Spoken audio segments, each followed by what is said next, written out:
Innal hamdalillah nahmaduhu wa nasta'inuhu wa nastaghfiruh wa na'udzu billahi min shururi anfusina wa min sayyiati a'malina. Man yahdihillahu fala mudilla lahu wa man yudlil fala hadiya lahu. Ashhadu an la ilaha illallah wahdahu la syarika lahu wa ashhadu anna Muhammadan abduhu wa rasuluh. Ya ayyuhalladzina amanu taqullaha haqqa tuqatih wa la tamutunna illa wa antum muslimun. Ya ayyuhan nasu taqu rabbakumul ladzi khalaqakum min nafsin wahidah wa khalaqa minha zawjaha wa batha minhuma rijalan katsiran wa nisaa. Wattaqullaha alladzi tasaaluna bihi wal arham innallaha kana 'alaikum raqiba. Ya ayyuhalladzina amanu taqullaha wa qulu qawlan sadida yuslih lakum a'malakum wa yaghfir lakum dhunubakum wa may yuti'illaha wa rasulahu faqad faza fawzan 'azima.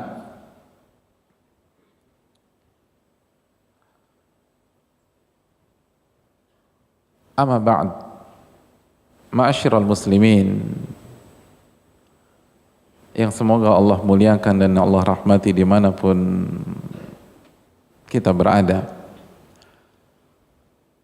Marilah kita membuka khutbah singkat kali ini dengan meminta pertolongan kepada Allah Subhanahu wa taala agar Allah memberikan kita ilmu yang bermanfaat, agar Allah memberikan kita ilmu yang berkah yang dapat kita manfaatkan di dalam kehidupan kita di saat kita keluar dari masjid ini dan kembali menjalani rutinitas kita sehari-hari.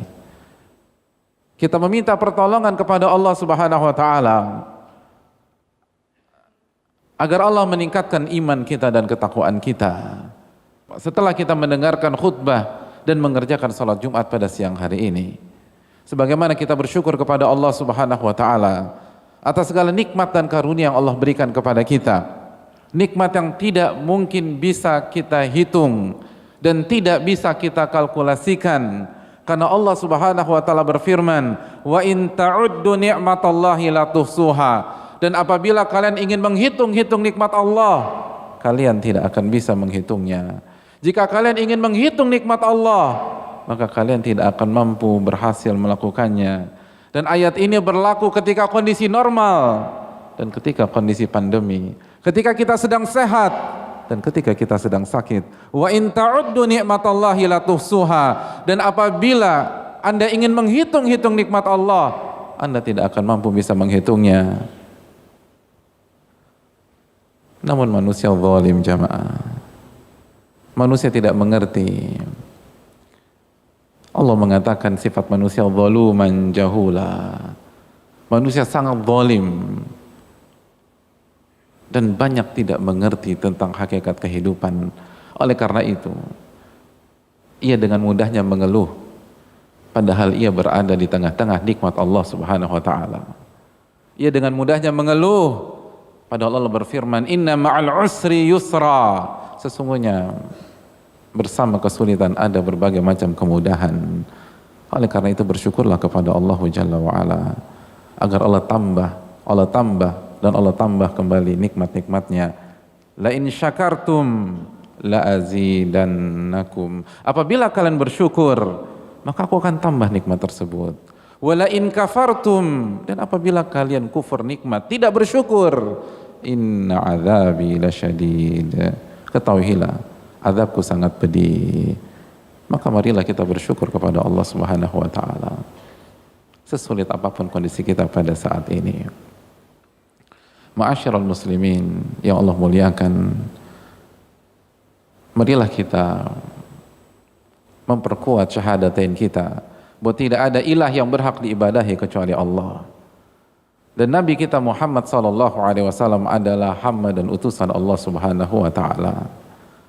Oleh karena itu marilah kita mengucapkan salawat dan salam kepada junjungan kita, uswah hasanah kita, Nabi kita Muhammadin sallallahu alaihi wasallam beserta para keluarga, para sahabat, dan orang-orang yang istiqomah berjalan di bawah naungan sunnah beliau sampai hari kiamat kelak. Ma'asyiral muslimin yang Allah muliakan,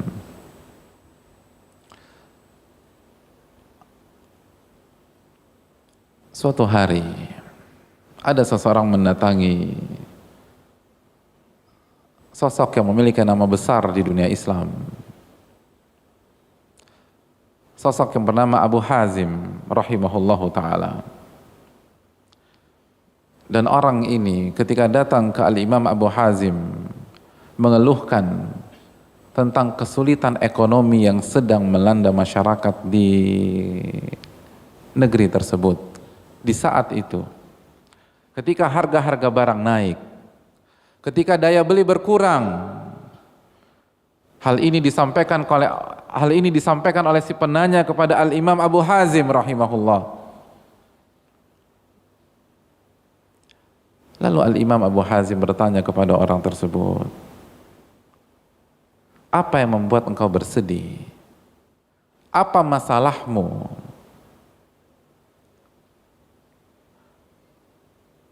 Ketika orang ini atau penanya mengangkat isu dengan semangatnya bahwa kondisi berat, kondisi sulit, harga naik dan daya beli berkurang, tapi ternyata respon yang diterima tidak sesuai dengan keinginan si penanya. Karena imam kita yang satu ini bertanya balik, apa yang membuat engkau bersedih? Apa masalahmu?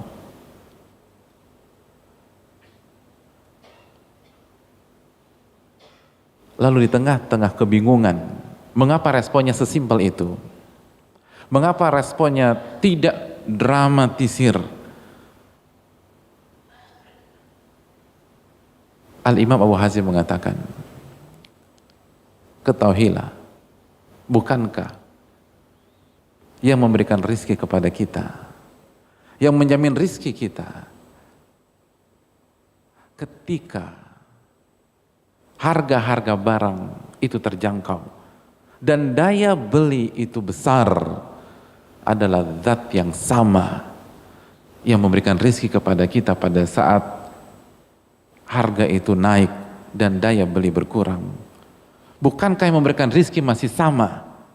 Bukankah yang memberikan rizki kepada kita pada saat kondisi sulit, kondisi resesi, adalah Allah Subhanahu wa ta'ala yang memberikan kita rizki dalam kondisi normal? Maka apa yang ditakutkan, kata beliau? Bukankah Allah Ar-Rahman dan Ar-Rahim? Bukankah Allah yang maha baik kepada kita? Bukankah Allah yang maha menyayangi kita? Allah lebih sayang kepada kita dibanding ibu kita sayang kepada kita.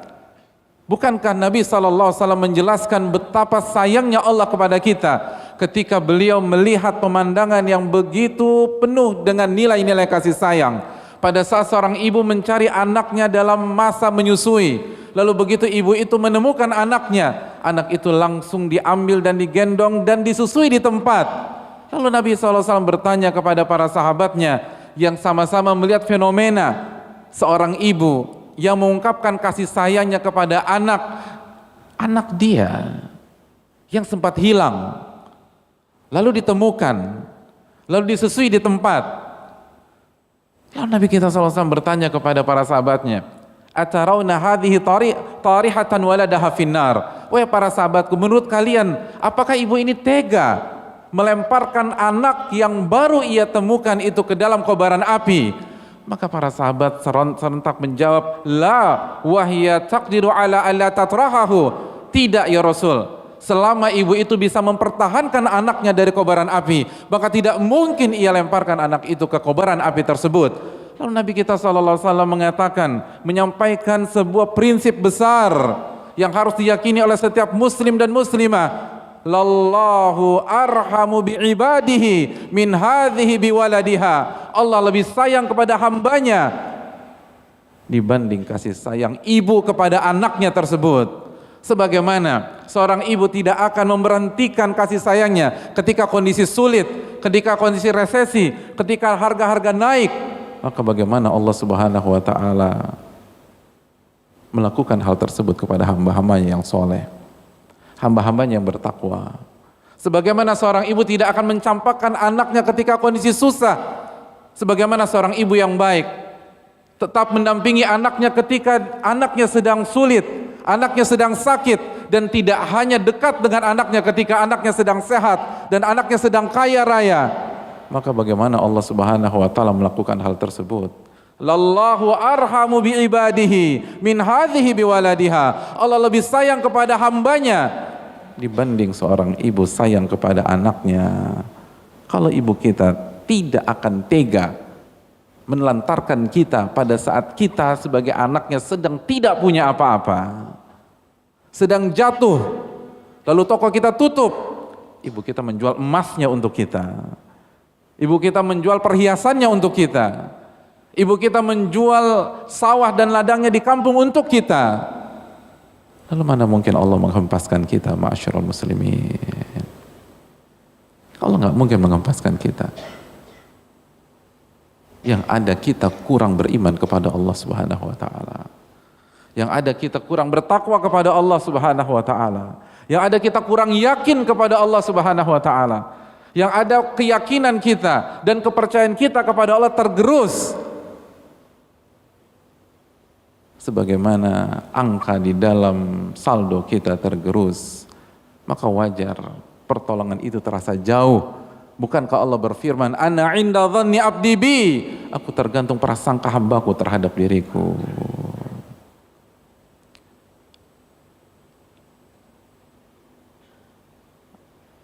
Kalau kita buruk sangka, maka itu yang akan kita dapatkan. Makanya para ulama, sebagaimana Abu Hazim, tidak gentar, karena mereka yakin yang memberikan rizki tidak berubah, yang memberikan rizki tidak berganti. Berbeda apabila di kondisi sulit atau resesi Allah tinggalkan kita dan Allah serahkan kita kepada pihak yang jahat kepada kita, pihak yang mencueki kita, dan pihak yang tidak sayang kepada kita. Mungkin saat itu bolehlah kita pesimis terhadap kehidupan kita, ma'asyiral muslimin. Tapi Rabb kita tidak berganti. Rabb kita tetap esa. Qul huwallahu ahad. Katakanlah Allah itu Maha Esa.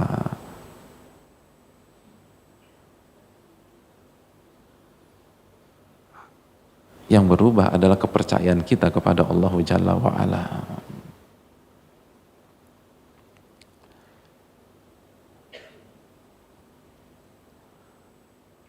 Hatim al-Asam pernah menyatakan bahwa saya memiliki 9 anak.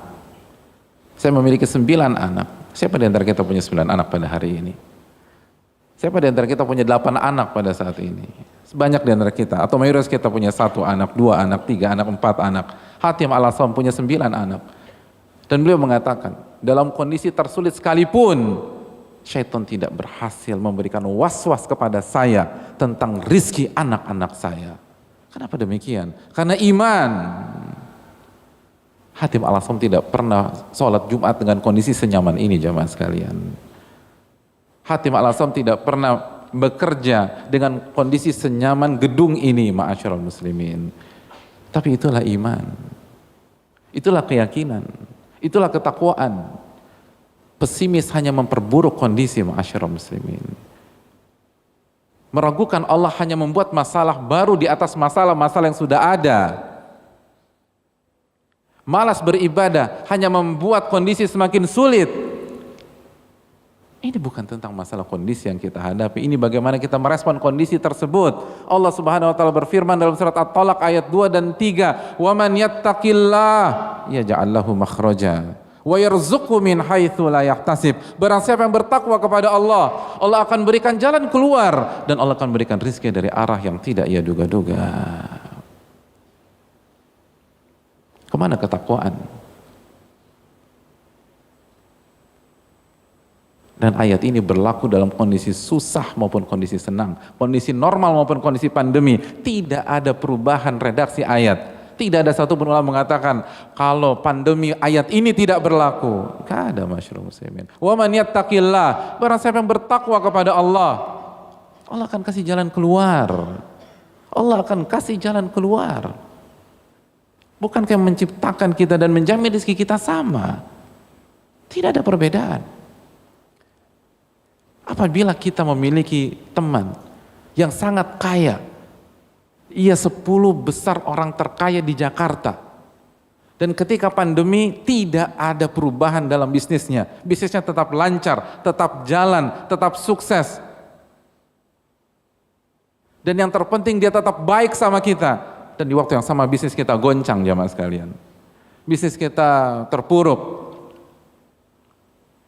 Tapi kita tahu teman kita tidak akan tinggalkan kita. Kita tahu bisnis ini pun dimodalin oleh dia. Dia yang support dana buat kita. Dia yang bantu kita. Dan hari ini dia tidak ada masalah sama sekali. Bukankah itu menambah kepercayaan diri kita ketika menghadapi kondisi semakin sulit? Bukankah itu menambah optimisme kita? Walaupun kita sedang jatuh, tapi kita bilang dalam diri, tenang aja, saya punya sahabat yang selama ini gak pernah ninggalin saya. Saya punya sahabat yang senantiasa selama ini mensupport saya. Saya punya sahabat yang selama ini senantiasa mendukung saya. Dan yang terpenting dalam kondisi seberat ini sahabat saya tidak kolaps. Bisnis dia jalan terus. Dan dia gak pernah berubah kepada saya. Kalau ini adalah keyakinan kita kepada makhluk, lalu bagaimana keyakinan kita kepada Sang Khalik yang mengatakan kepada kita, ia akan menjamin rizki kita. Kemana iman? Yang mengatakan kepada kita, wa man yatawakkal 'ala Allahi fahuwa hasbuh. Barang siapa yang bertawakal kepada Allah, serahkan urusan kita kepada Allah, lalu berikhtiarlah, lalu berusahalah. Adapun hati, serahkan semuanya kepada Rabbul Alamin. Apa yang terjadi? Fahuwa hasbuh. Maka Allah yang akan cukupkan. Allah yang akan cukupkan. Bagaimana perasaan kita ketika kita sedang sulit saat ini, lalu orang terkaya di Indonesia nomor 1 mengatakan saya akan cukupkan urusan kalian. Bukankah ada pengaruhnya dalam perasaan kita? Kalau manusia bisa membuat itu kepada kita, lalu kemana iman kepada Allah? Allah menyatakan, wa man yatawakkal 'ala Allah fahuwa hasbuh. Barang siapa yang bertawakal kepada Allah, menyerahkan segala urusannya kepada Allah, Allah akan cukupi dia. Allah akan bantu. Bukan hanya bantu, Allah cukupi. Karena betapa banyak bantuan tidak mencukupi masalah kita. Kita butuh dana 100 juta, lalu teman kita bantu kita. Apakah masalah sudah pasti selesai? Belum. Bisa jadi dia hanya membantu 20 juta, bisa jadi dia hanya membantu 50 juta, bisa jadi dia hanya membantu 70 juta, dan kita masih punya 30 juta di pikiran kita dan di hati kita. Tapi ayatnya jelas, wa man yatawakkal 'ala Allah, barang siapa yang bertawakal kepada Allah, fahuwa hasbuh, Allah akan cukupkan dia. Ma'asyiral muslimin, jangan sampai kita kalah dengan orang-orang musyrik di zaman Nabi kita sallallahu alaihi wasallam. Orang-orang musyrik di zaman Nabi sallallahu alaihi wasallam pernah ditanya, ada pertanyaan yang dilemparkan kepada mereka. Dan pertanyaan itu sangat penting sehingga Allah firmankan di dalam Al-Quranul Karim. Dalam surat Yunus ayat 31, Allah berfirman, Qul, wahai Muhammad, tanyakan kepada mereka. Tanyakan pertanyaan di bawah ini kepada mereka. Man yarzuqukum minas sama'i wal ard. Siapa yang memberikan rizki kepada kalian dari langit dan dari bumi? Siapa yang memberikan rizki kepada kalian dari langit dan dari bumi? Amman yamliku sam'a wal absar. Pertanyaan berikutnya, siapa yang memiliki pendengaran dan penglihatan kalian? Pertanyaan yang ketiga, wa man yukhrijul hayya minal maiti wa yukhrijul maita minal hayy. Siapa yang menghidupkan yang mati dan mematikan yang hidup? Pertanyaan yang terakhir, wa man yudabbirul amra. Siapa yang mengatur seluruh urusan di alam semesta ini? Apa jawaban mereka? Fasayaquluna Allah. Maka mereka pasti menjawab Allah. Mereka pasti menjawab Allah.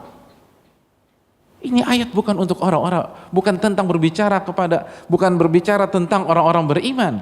Ini ayat berbicara tentang orang musyrik di zaman Nabi SAW. yang mereka mensekutukan Allah ketika beribadah. Tapi mereka tahu siapa yang memberikan rizki kepada mereka. Makanya berikutnya, qul afala tattaqun, katakan kepada mereka, kalau mereka meyakini itu semua, kenapa kalian tidak bertakwa kepada Allah Subhanahu wa taala? Orang-orang musyrik di zaman Nabi tahu jamaah. Kalau ditanya siapa yang memberikan rizki kepada kalian? Allah.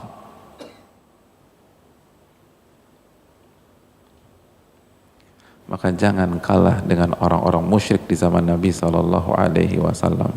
Aqulu qouli hadza wa astaghfirullah li wa lakum.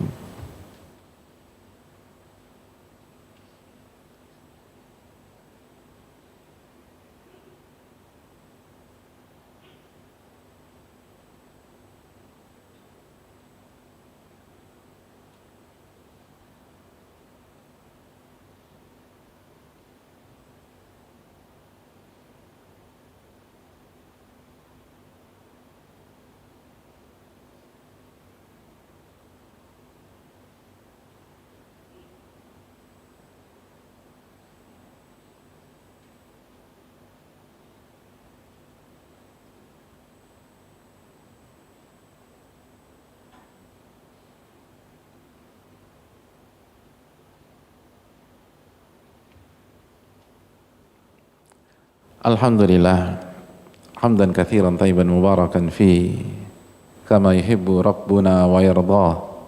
Wassalatu wassalamu ala nabiyyina Muhammadin wa ala alihi wa sahbihi wa man sara ala nahjihi bi ihsanin ila yaumidin wa ba'd. Ma'asyiral muslimin yang semoga Allah muliakan, Ibrahim bin Adham pernah kedatangan seseorang dan orang itu mengeluhkan tentang kondisi finansial keluarganya, beratnya bertahan hidup pada saat itu, besarnya tanggung jawab, banyaknya anak-anak, dan kondisi tidak kondusif dan tidak normal. Lalu apa jawab Ibrahim bin Adham rahimahullah? Beliau mengatakan, saya mau tanya kepada Anda, adakah satu orang saja dari anggota keluarga Anda yang rizkinya tidak dijamin oleh Allah Subhanahu wa taala? Adakah satu orang dari anggota keluarga Anda yang rizkinya tidak dijamin oleh Allah Subhanahu wa taala? Nahnu narzuqukum wa iyyahum. Kami yang memberikan rizki kepada kalian dan kami yang memberikan rizki kepada anak-anak kalian. Maka orang itu pun terdiam dan ia merenung. Hadirin yang Allah muliakan, serahkan kepada Rabbul Alamin.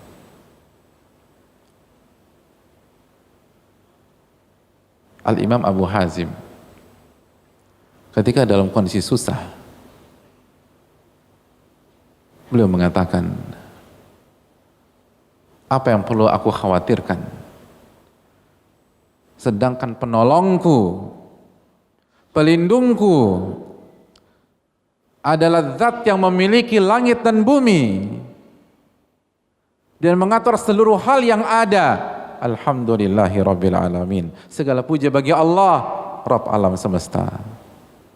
Hal-hal dasar jemaah sekalian. Tapi yakinkah kita kepada hal tersebut? Mana ayat dalam surat Al-Fatihah yang kita baca setiap hari? Minimum 17 kali tersebut. Alhamdulillahi Rabbil Alamin. Apa arti Alhamdulillah Rabbil Alamin? Segala puja bagi Allah, Rabb alam semesta. Saya ingin bertanya, kalimat ini apakah kalimat simbol keputusasaan ataukah kalimat simbol rasa syukur kepada Allah Subhanahu wa taala? Ini simbol rasa syukur kepada Allah Subhanahu wa taala. Lalu pertanyaan saya yang kedua, apakah ada satupun para ulama menyuruh kita untuk menghilangkan ayat ini ketika kita sholat di saat-saat sulit, di saat-saat pandemi, di saat hasil swab kita positif? Tidak jamaah sekalian. Itu kan pesan bahwa seberat apapun Anda tetap harus bersyukur kepada Allah Subhanahu wa taala. Seberat apapun nikmat Allah tanpa batas untuk kita. Oleh karena itu setiap hari minimum 17 kali kita membaca Alhamdulillahirabbil alamin. Kalimat tahmid, segala puji bagi Allah, Rabb alam semesta. Di saat kita sedang senang maupun ketika kita sedang sulit, di saat kita sedang negatif maupun ketika kita sedang positif, ketika kita sedang kaya raya maupun ketika kita sedang terpuruk, pada saat kios kita banyak dibanjiri oleh pengunjung maupun ketika kios kita sepi dari pengunjung. Alhamdulillahirabbil alamin. Ayat itu tidak pernah kita hapuskan dalam salat-salat kita. Itu adalah pesan bahwa separah apapun kondisi kita, yang ada adalah rasa syukur kepada Allah Subhanahu wa taala. Yang ada adalah tahmid kepada Allah Subhanahu wa taala. Kenapa demikian? Inna ma'al usri yusra. Sesungguhnya bersama kesulitan ada berbagai macam kemudahan. Ketidaktahuan kita terhadap kemudahan-kemudahan tersebut bukan berarti kemudahan itu tidak ada, ma'asyiral muslimin, tapi kita yang kurang jeli dalam melihat kemudahan-kemudahan tersebut. Bukankah Allah Subhanahu wa taala berfirman, fa'asa an takrahu syai'an wa huwa khairul lakum wa asa an tuhibbu syai'an wa huwa syarrul lakum. Dan bisa jadi yang kalian anggap buruk itu yang terbaik buat kalian, dan yang kalian anggap baik itu buruk buat kalian. Wallahu ya'lam wa antum la ta'lamun. Allah yang Maha tahu dan kalian tidak tahu apapun juga. Maka jangan sok tahu kepada Allah Subhanahu wa taala. Mungkin hari ini kita sedang sulit, tapi bukankah kesulitan kita belum tentu buruk di sisi Allah Subhanahu wa taala? Mungkin kita sedang sulit, tapi bukankah bisa jadi ini adalah modal kita untuk menatap masa depan agar kita lebih kuat, agar kita lebih mantap, agar kita lebih yakin dan Allah kasih pertolongannya kepada kita.